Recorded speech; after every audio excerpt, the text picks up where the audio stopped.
is going to be a little narc slayer segment as we break down Rylie's behavior. In every generation, there is a chosen one. She alone will stand against the vampires, the demons, and the forces of darkness. She is the slayer. Just like we've been calling all season, Rylie continues to have very red flag abusive behavior when it comes to Catherine. Because there's still people that come in my comments, why don't you like Rylie? It's like, have you watched any of my videos when I'm sharing all of the creepy, weird ass shit that he keeps doing? Have you paid attention at all to social media, people calling this out? Have you not looked at it? I just don't understand. Someone in the comments says, would we have the same reaction if he looked like Austin Butler? I was like, first of all, who the fuck is Austin Butler? And then I Googled it and I was like, oh, that's the guy who played Elvis. Yeah, still be mad. Rylie is basically stressed out to the max, which this is what he does. Anytime he could possibly be the renom, he turns into like a little biatch. Rylie was on one last night.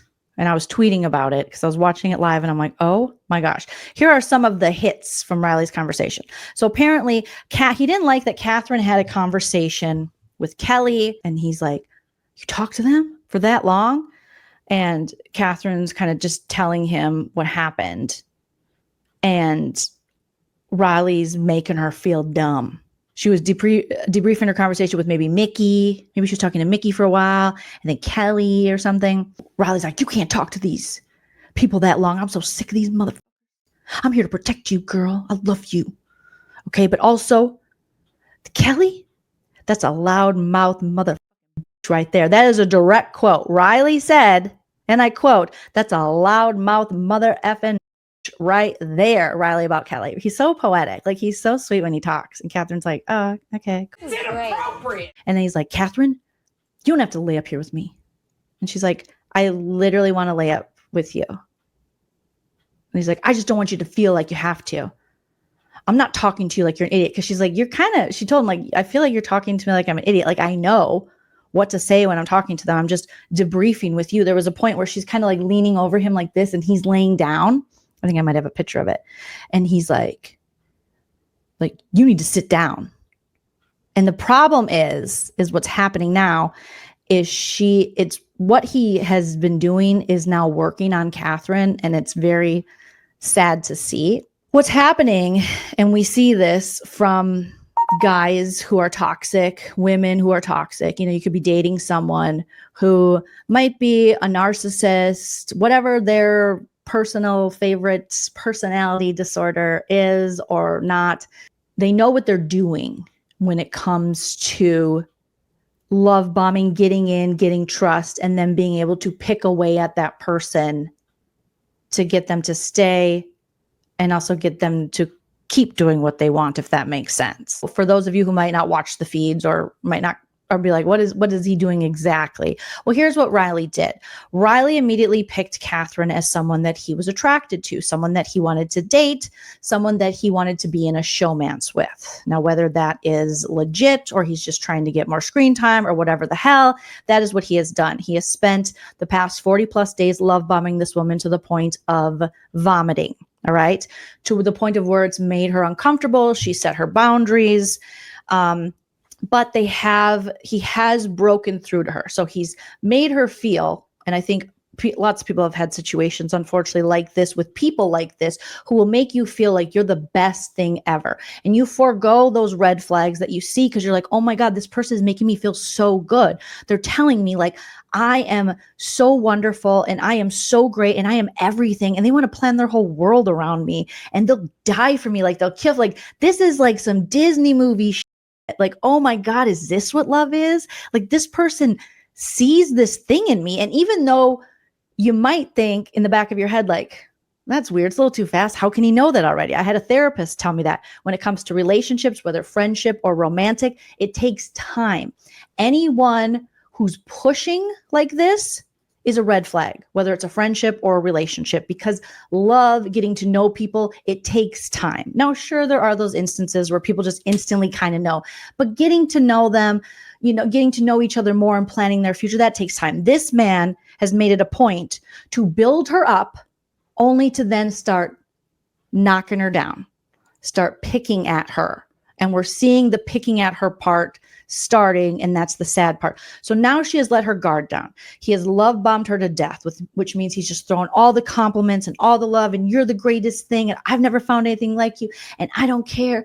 I'm going to marry you one day, girl. And if you think about it, society has kind of conditioned us through like romantic comedies and Disney movies that you don't necessarily always need, especially the ladies' consent, because the guy's like, I'm going to get her. You want that guy that's just, you say no, you keep saying no, but he keeps saying yes. And then finally they just wear you down enough where you're like, okay, I guess this is love. And I feel like this is where Catherine's at, even though she is a little cognizant of the fact that this doesn't feel right, because she still has boundaries up of like, I don't want to sleep in the bed with you. They have since slept in the bed, but every time she denied cuddling with him or being in the bed with him, he would pout.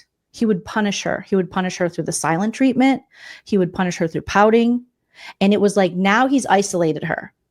He's love bombed her. He's isolated her. It's just, even when he talks to other people, Catherine, it's like he's infantilized her. She's not even a grown woman, to where it's like, well, Catherine, I got to save her because she's not, she doesn't have many people in this game. It's because he has monopolized all of her time, everything. And some might argue, well, she's a grown woman and she can do this. But if you've ever been in a situation with it like this, a lot of times you don't realize it's happening till it's already happened. They'll isolate you from a whole friend group and family and all the things. You'll be like, but it feels so nice to have someone really love me in a world that's like lonely and, where we're encouraged to pair up. This feels nice.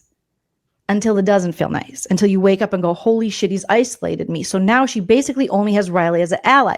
She has a couple other people that she talks with, but her being Aquarius already, she's already kind of sketched out by people. And she's already kind of got her guard up. She doesn't show a bunch of emotions. Rylie shows lots of emotions. He cries. He cried in the shower.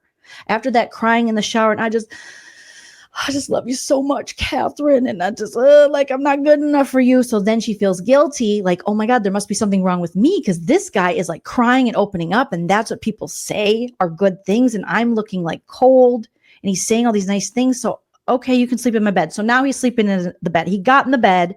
He got past the love bombing. He's done the thing. His manipulative tactics are working, which you might be like, but he's an idiot. Well, even idiots like him know how to do stuff like this, because they're toxic freaks. And this is what they've always done to get what they want. So he's emotionally manipulated her, love bombed her, the whole deal. So now it's just Catherine and Rylie. And it doesn't help that they're in this little echo chamber where everyone else in the house, not knowing the things he says to her in private and just seeing that Catherine kisses him back. And that Riley's just like, I'm just a chivalrous cowboy and I just want to save my woman. You can kick me out of this game, but save my woman. So they're all going, oh my God, that's so romantic. Now, I would argue that is because that's what we've been shown through media and art to be romantic. A man doesn't give up, even when you're like, not that into you. And he's like, okay, but I'm gonna show you that I love you. So they're like, so that's why they think it's romantic too, because they grew up in the same society as Catherine did, that told them and socially conditioned us to be like, even if I don't like it, but if he keeps fighting for me and he holds a boombox outside of my bedroom, which is kind of creepy, and tells me he loves me, like I owe him something, right? And so everyone there is reaffirming this. So Catherine's like, well, it must be nice. The producers love a showmance. Rachel only sees through the lens of Rachel and Brendan, which is very successful for her. She's married to him. They have children. They live in Alabama. He's a doctor. She wants to start a tea shop. So she's like, I want this love on everybody. And when she came up in the games, there were lots of big showmances. Even in the season she won, you had Jeff and Jordan, who are still married, 2 kids to this day. So she just sees through those lenses of missing Brendan and the showmance, So many people, yes, Jonathan, are reaffirming this. So she's like, Catherine's like, okay, I guess. And so now she's stuck in this bubble because now he has been like, I'm your person. You come to me. And this is what these kind of guys do, and women. Okay, I've never dated a woman like this because I've never dated a woman. But I assume that there are gentlemen in the chat who could probably say they've maybe seen a woman like this. But I only know men like this. And so now he's told her, like, you open up to me. I'm here for you. I'm your person. I got you. Da, da, da. So she opens up to him and he always finds a way. It started out more subtle, but it's becoming more blatant, a way to turn it into being about him. Even if she's having a moment of vulnerability, like, I just need to say this. I'm just feeling this way. Like, I feel like I'm getting carried when they had that conversation. I'm not doing anything. He's like, yes, you are, Catherine. Yes, you are. You don't like me helping you? I'll give up everything for you. And then it becomes about Rylie. And you're like, how the fuck did you make this about yourself? I don't understand that. Why can't you just give me a hug and say, you're awesome, girl, and you're going to get it? But he makes it about him. And then he becomes a crybaby. And they're like, let's cuddle tonight. I need it. And she's like, I'm not ready. And he's like, oh, silent treatment.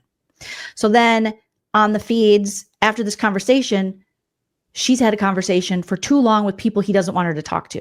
So the controlling nature comes out, his manipulative nature, this tearing her down where she's like, you're making me feel like I'm dumb and I'm not like an autonomous being that can make these decisions on my own. And Tammy's like, I'm just looking out for you because you don't know. And she's like, I know what I'm doing, Rylie. Okay. And then it's all of a sudden like, what's your problem with me? And then he's like starting a fight with her in that way. Like, what's your problem? What's going on with you? Don't yell at me. And she's like, I'm literally not yelling at you. And he's like, it's your tone. It's that fucking voice. And now we're getting more of the heading down the abusive language talk. So now you've opened up this thing, this little love cocoon for her to be vulnerable and I got you and I'll protect you and all these things. But the minute she does something you don't like, that's when you get her. That's when you break her down. And you slowly see Catherine when he said, sit down. And she was literally sitting, she's kind of leaning over him, but they're sitting down, like cuddling. I think I just have a picture when Keanu came. But before she was kind of sitting like how Keanu is, like up, kind of talking in a way like on his knees where she would kind of be looking down to talk to him. And he's like, sit down. And she did. And when I watched her cower down, like, I was like, oh, what we feared is happening. And this is what these guys do. Don't raise your voice at me. Don't yell at me. And she's like, I didn't yell at you. Like, what? Fine. If you don't want to be up here, then just go. You don't got to be up here with me, Catherine. And she's like, no, I literally want to be next to you. So now I see her changing her voice, her mannerisms, cowering to him. Like he slowly is just chipping away at any, self-esteem, sparkle, autonomy she has. And because in her eyes now, he has trained her and manipulated her to believe he is this super nice guy. And the house has reaffirmed it. He's such a great guy. Oh my God, he's like a Prince Charming. So if he has a problem with her, in her mind, she's like, there must be something wrong with me. Because a guy this nice, all these people are like, oh, I would love to have that. So obviously he's just doing these things to help me. He loves me and I'm being a jerk. And this is exactly why you never trust someone who starts out that strong. What's the hurry? Why you love bombing me? Why are you on me so hard? Why don't you take the time? And when Catherine had her boundaries, you just punished her. Like, this is why you can never trust that shit. And we didn't have words like love bombing for this back in the day, but it's some like emotionally manipulative shit because she didn't do what he wanted. And this is a way for him to control her and knock her down a peg and be someone's hero. Because in Rylie's life, he's a zero. He is not a hero. He is a zero. He allegedly has possibly 2 children out there, again, allegedly, that he's not maybe taken care of. So this is the only way that he finds some control and some power. And he knows, which is why he cries also to get his way. But he also knows in his heart of heart, even though he's not the most self-aware, that he is garbage compared to her. And so his fear is that if men like this, their fear is that if they don't get the control, you will realize that he is not at your level, that he's garbage. And he knows he's garbage. So he's going to make you believe there's something wrong with you if you just call out the fact that, like, clearly this is red flag behavior and this is garbage and don't talk to me like that. Because he knows he's a loser. He knows that when Catherine leaves this house, unless he completely traps her, whether he's cognizant fully of this or not, he gets that she's going to find out that his life is the hills have eyes with back child support. And a young, beautiful woman just starting out her life does not want to get involved in that kind of stuff willingly. They need to be trapped into it. So it wouldn't surprise me if his next plan was to knock her ass up. Because he's going to need somebody to raise all these kids that he allegedly has. So unfortunately, we're watching this happen in real time. And when I see someone like Catherine, who is, you know, she's not the most emotional at all. Like I say, she is a certain type of like Aquarius, and I'm an Aquarius too. So I get that, where sometimes people are very emotional about stuff. And I'm like, huh? But she was very self-assured and, you know, was like, I know I'm smart. And to see her cower to this loser, it's heartbreaking. It just is. As a woman who's lived on this earth 45 years and has experienced men like this myself, I've had friends that experience men like this, family members who experience men like this. I know what the fuck he's doing. And unfortunately, it's working. Now, we did talk previously about like her family members might have stepped in. Some people say it's a thirsty ex-stepmom. Some people say it's a current stepmom. I don't know. I don't know if we will know until after the season. But I think producers love these showmances. And what we know from behind the scenes of these shows, what we learned from like what they do on The Bachelor or Love Island or Big Brother, by any means necessary. They're not necessarily looking out for the best interests of both parties. And they might go, yeah, we checked on her. We said, are you okay? And she said, yeah, because in Catherine's mind, she's like, well, yeah, there's something wrong with me. So Catherine now is of the mindset that when Rylie gets mad, she has to comfort him because he's so nice and he loves her so much. And why is she hurting someone? And oh, it's me. And I'm the one that's like closed off to the world. And I'm not emotional. I need to give more. So that's the path that she's headed down, it appears. And it just sucks to see this man continually berating her, but then saying, I'm not berating you. I didn't say you're dumb. In all the words without actually saying dumb, you said that it was dumb what she did. And she is her own person in this game. And if she wants to go talk game with people, she has every right to do that. But men like this, they can't lose that control. And he's terrified that she's going to get out of this house. The reason he would rather get out of the house before her is because if she gets out, she finds out about this man. She finds out the truth because Google don't lie like that. Okay. And they're not in the echo chamber anymore.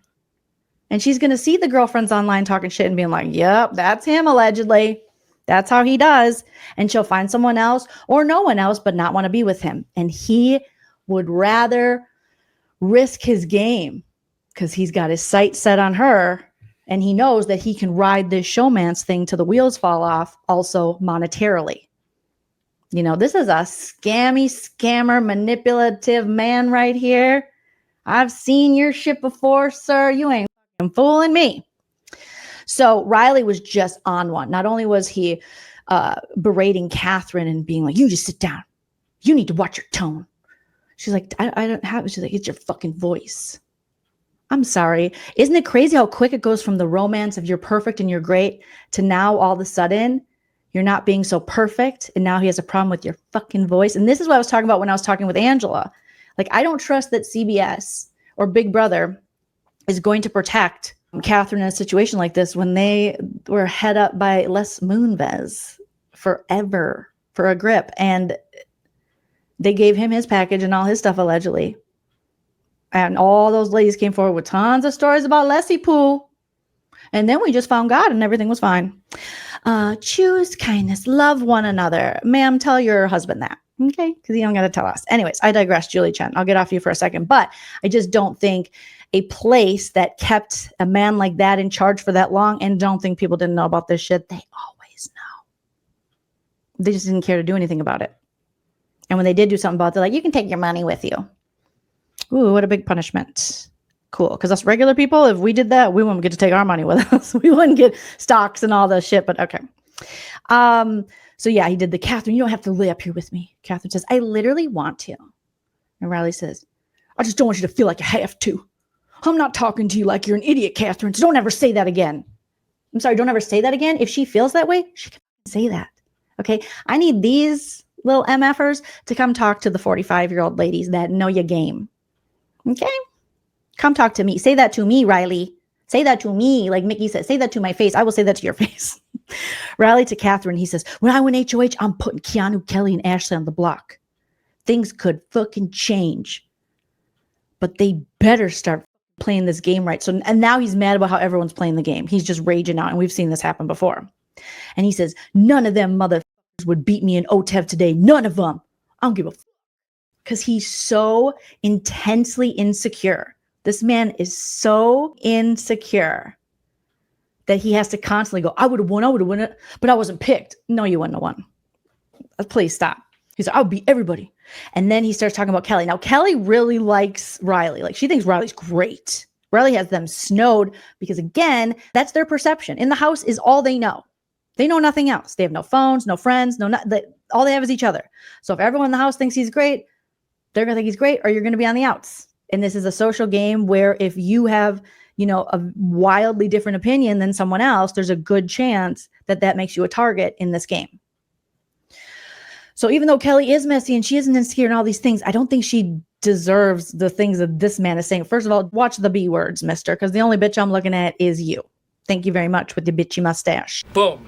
Roasted. He said, Kelly's a snake in the grass. She's worse than Jimmy. Kelly runs around this house and runs her mouth to everyone, and I'm fucking over it. I'm not going to have her come over to you and try to get an answer out of your ass. He's talking about Catherine.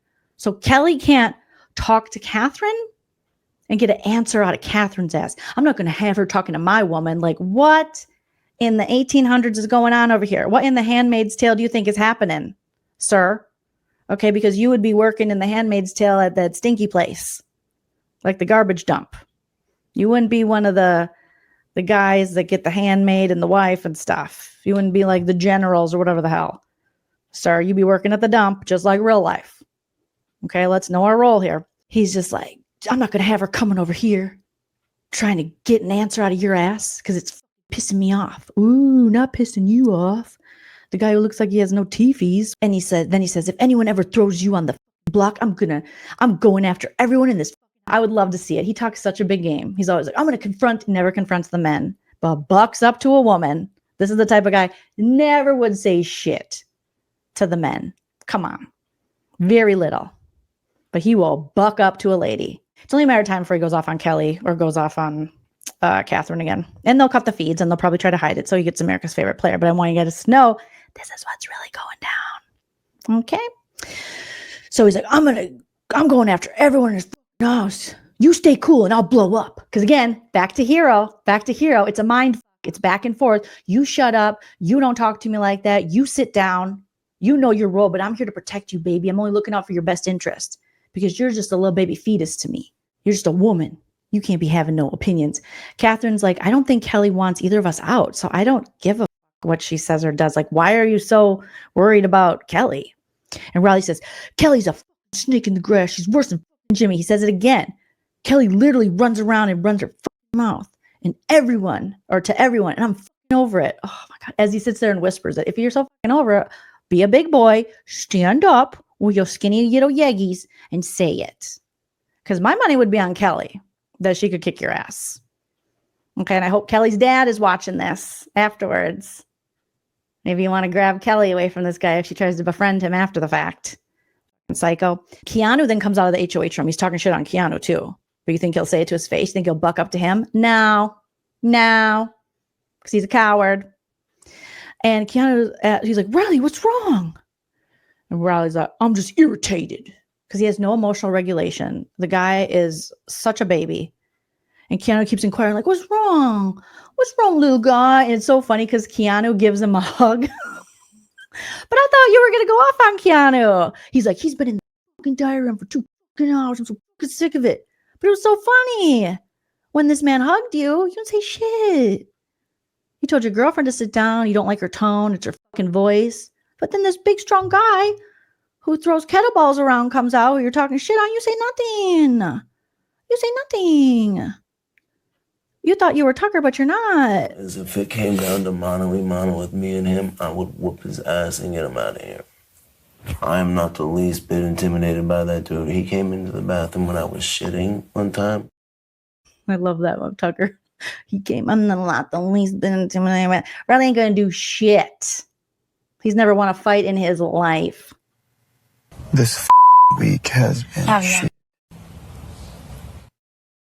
All he knows how to do is disappoint women. And you'll know that your whole life, unless you change. So Keanu's giving him a hug, like, it's okay, buddy. And he's like, why don't you say nothing? Rylie, why are you not talking? What's going on, Rylie? Are you killed? Oh, you kid a big strong Keanu because he could eat you for breakfast and not even be full? Is that what's going on there, Will guy? Oh, you should start flossing. You got a weak jaw, baby. You got a weak jaw. Look at this dude. This dude forgot to put his teeth in. Bro forgot to put his teeth in. He probably swallowed them or sold them for inhalants or something. I don't know. Allegedly for fun and parody. But this guy, okay, because he knows this is the only way he can get a girl like that. It's the only way he can get any girl is to be a whole ass, creepy, controlling weirdo. But I was like, oh, sir, you need to be roasted and read down, you little. You got a problem with me today? So this is him going. So this is kind of how she was sitting. He's sitting like that, and she's kind of sitting up. And he goes, "You got a problem with me today? Why? What are you going to do about it? Gum her to death, bro? Stop." This isn't directed towards you. This is directed towards Josh. You got a fucking problem with me? I do not have a problem with you at all. I like you a lot, and I'm talking to you because you help chill me out because I'm stressed out. First of all, if a guy talked to me like, "You got a fucking problem," be like, "We're done here." I'm sorry. Those are things I don't tolerate. My husband doesn't comment me with the F word, and I'm not going to comment him with the F word because we love each other and respect each other. And if we're just going to call each other names and be like, "Fuck you" and "fuck this," why are we even together if we don't respect each other? And this is during the courting stage. He's like, "You got a fucking problem with me?" I'm sorry. Are we courting her? Or are we doing like a gang initiation? Like, what is happening here? Sir Gums a lot.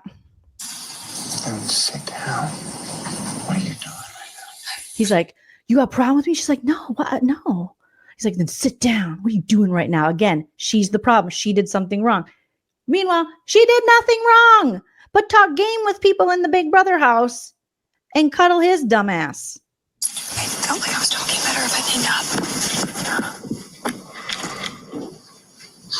And then the way, I wish I could show you this, but then she's like, "I just thought I was talking better sitting like that." So then she sits back down and he goes with both of his arms like this, like told her.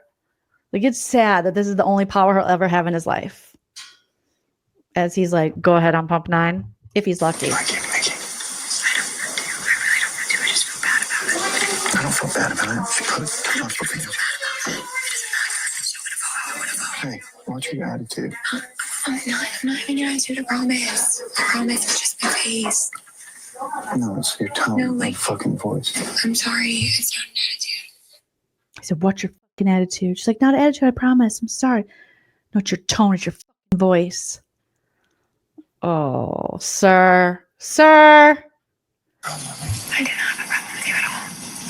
I like you a lot, and I'm talking to you because you help chill me out because I'm stressed out.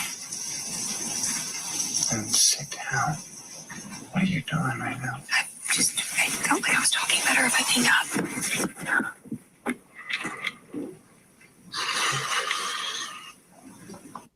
I keep thinking. I don't want to. I really don't want to. I just feel bad about it. I don't feel bad about it. She put it. I don't feel bad. It doesn't matter. I'm still gonna vote how I want to vote. Hey, what's your attitude? I'm not having an attitude, I promise. I promise, it's just my face. No, it's your tone. No, like- Your fucking voice. I'm sorry, it's not an attitude. Stop yelling at me. Really? Who was the first? Stop yelling at me. If you think that is yelling, sir, it's just like the gaslighting, the emotional manipulation. Stop yelling at me. You got a problem with me? Not your fucking tone. It's that fucking voice. What do you mean that fucking voice? The one that you said was so sweet that you were going to die for, sir? Really? Oh. I mean, just bitch mate, like just the gaslight. Yes. Let me jump in the chat and see what you guys are saying. Twisted says, imagine if this is what Rylie is doing during this dating stage. Imagine when he gets that. Yes, Twisted Black. That 100%. This is the courting stage of the relationship. And he's already like, "What's your voice? Sit down. What the fuck is wrong with you?" And accusing her of doing things she's not doing. Right? Come over the loudspeaker and be like, "Rylie, stop that." It's a matter of time. Mark my words. This will only get worse and he will pop off and his next sights are set on Kelly. A narcissist, and I am a self-proclaimed narc slayer. Well, actually, I think some of the lovely lean team named me that. But very abusive language. Very gross.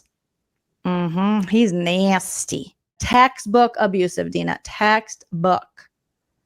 And it's so sad Because there will be people who go, well, then, I see it too. And they're like, well, then Catherine shouldn't lead him on. Lead him on? She's being held hostage. If she doesn't kiss him, she's going to get, like, seriously, this dude is a walking Dateline episode, okay? This is not my favorite murder, but he's definitely going to be on that podcast one day. Please like and subscribe. If you like what you see,